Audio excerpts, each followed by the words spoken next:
കൊളോണിൽ ഇറങ്ങി സ്പെയിനിലേക്ക് ബസ്സിൽ പോകാനായിരുന്നു ജാൻ തീരുമാനിച്ചിരുന്നത്.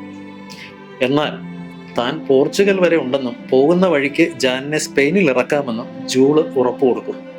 Germany, Belgium, France, Spain, Portugal എന്നീ 5 രാജ്യങ്ങളിൽ കൂടിയുള്ള അവരുടെ യാത്ര വളരെ മനോഹരമായിട്ടാണ് സംവിധായകൻ അവതരിപ്പിച്ചിരിക്കുന്നത്.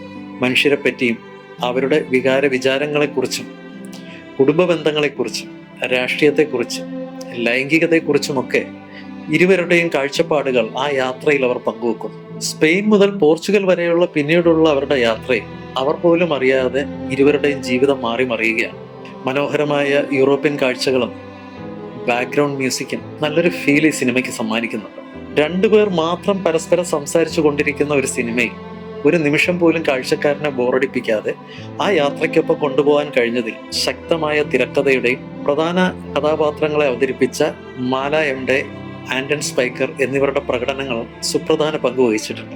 റോഡ് മൂവി ഇഷ്ടപ്പെടുന്നവർ തീർച്ചയായും കണ്ടിരിക്കേണ്ട സിനിമകളുടെ കൂട്ടത്തിൽപ്പെടുത്താൻ പറ്റിയ നല്ലൊരു ചിത്രമാണ് 303.